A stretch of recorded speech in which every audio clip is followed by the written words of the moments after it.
The worst in the world is China. They've been in the process of updating their data over the course of the last couple of years, and they're now starting to publicly admit that they overcounted by 100 million people. All of those people would have been born since one child, so age 40 and under, the young worker demographic, the childbearing demographic, and 2/3 of them are probably women. So best guess is that China only has 1.3 billion people now. The population probably peaked more than 10 years ago, and by 2030, there will be more retirees than workers, and by 2050, the entire population of China will have dropped below 650 million. That's wild. It's beyond terminal. Yeah, so the Chinese system collapses this decade for sure, assuming nothing else goes wrong, and there's plenty other competitors to put the bullet in China's head. Yeah, all the way from pre-industrial to post-industrial collapse in 45 years. Sure, well, there's two things. First of all, of course, is one child. Mao was concerned that they had a young upcoming generation after World War II that was going to eat the country alive. So they went to a two-child policy, ultimately to a one-child policy, and that was not loosened until 2015. But by that point, the damage was already done because there was a second factor. Remember, countries that industrialize later can follow the path of those who came before. They can skip some steps. So China was the fastest ever industrialization experience. What the United Kingdom did in 7 generations, the Chinese did in 1. And so they crammed 7 generations of economic growth and development into 1, and that's why their growth rate has been so impressive. But you can only do that once, and now it's behind them. And now they have no children, and they have very few people under age 45. That is only true in this shift from pre-industrial to industrial. Well, it depends upon how you apply the lessons to your system. In the case of Europe, I'd say they got it 3 times. But there's definitely an upper limit. One of the things to keep in mind, especially when you're talking about European demographics, is that in Europe, people are not living longer. Overall lifespan has not improved. What's improved is we've gotten rid of a lot of mortality. So the things that used to kill you when you were 0 to 65 don't kill you anymore. The 3 countries in the world, in the advanced world, actually in the advanced and in the developing world, New Zealand, France, United States, and largely for the same reason. They're countries that have a little bit more physical space, so their cities tend to be more of a sprawl. You're more likely to have a backyard. More people can live in the countryside and be economically viable. So when these 3 countries urbanized, they did it at a slower rate, and they remain the 3 advanced countries with the lowest urbanization rates in the world. In the advanced developing world, the closest one is going to be Mexico, and for similar reasons. Central Mexico, which is on a highland massif, is just one giant suburban sprawl, and that means that people can have more children. Now, all of these countries still have their own demographic hiccups. They all have the baby boomer problem. It's just that they all have replacement generations. So in the case of sub-Saharan Africa, and this is a very broad array of countries, it's very difficult to make a generalization. They've started to industrialize, and so they're going down the same path that everybody else did. And the first step of that path is lowering infant and child mortality.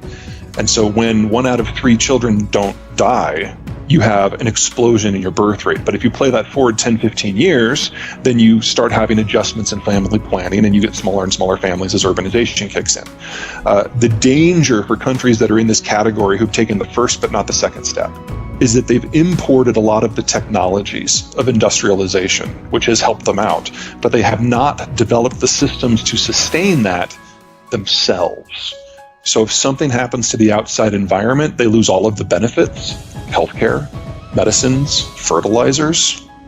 It's very easy for me to see a lot of these countries facing famine in the not too distant future, because if you break down globalization, yes, that means it's difficult to get oil or manufactured goods. I'm more concerned about agriculture. Agriculture is by far the most delicate and vulnerable of the economic sectors because it needs the equipment, it needs the finance, it needs the fertilizers, it needs the trade options. You break any of those, the whole system falls apart. And with the Ukraine war, we are seeing massive disruptions to the fertilizer sector. With some of the decisions the Chinese have made, same thing. So we're already looking this year at losing roughly 1/3 of global fertilizer supply. That is going to haunt us for a decade. So when you move into a city, you have less room, and that just changes the mechanics of raising kids. When you move off the farm, kids are no longer free labor. You have fewer of them. When you urbanize, when you have electricity, you've generated time. And so people can do things after sunset. This is important for everything in terms of economic development, but it's most important for women. Because if a woman moves off the farm and into the city and all of a sudden can do something after hours, you have the opportunity for mass education and freeing them from doing more than just being mothers. Nothing wrong with being a mother, but it's a full-time job on the farm. In the city, you're going to have fewer kids, that's less time allotted, and you have a greater chance to, read. And so the entire women's right movement is basically linked indelibly to electricity. And once you have it, women have fewer kids because they now have other things going on in their lives that compete for attention. The British example with the cotton mills was probably the best example. The first group of people to urbanize weren't the men. It was the women. And we saw the impact on birth rates. I don't think that the Chinese have a food crisis that is impacting their ability to have calories at the moment. Chinese land is among the worst in the world, and so it requires a huge amount of fertilizer to grow anything, specifically phosphate for rice. It's by far the world's most phosphate-hungry crop, and the Chinese traditionally, because of that, have been the world's largest producer and exporter of the stuff. The problem is actually with African swine fever. Now, you may have heard of that a few years ago. They had a big outbreak. They ended up culling more hogs from their farms than the rest of the world's commercial farms have hogs. They went to rebuild their herds, but they never abrogated the debts for the farmers who went out of business. They just offered subsidies to bring in new people. They thought that would be cheaper. Well, you have now 2 million new hog farmers in China who have no idea what they're doing. And let's just say that phytosanitary does not translate into Mandarin well in the first place. So we're probably in the early stages of a second wave of ASF that'll probably be just as bad, if not worse, than the first one. So pork, just like it did 2-3 years ago, is about to fall off the market in China completely. That just leaves rice. So the Chinese have banned the export of phosphate fertilizer. In the short term, this is causing massive problems in agricultural producers in East and South Asia. Australia, especially Western Australia, is probably the part that's gotten hit hardest. Brazil is feeling the impacts. Western Australia and Brazil basically can't grow without fertilizer. They don't have soil in the way that we think of the term. It's a weird geology. But you interrupt the input flows, and it's very difficult to grow food at volume. And China, in the best of times, is on a razor's edge in terms of food sustainability, and they use about 3 to 6 times as much fertilizer as is used in the global average, just because their land is so poor. Luckily, phosphate they've got covered.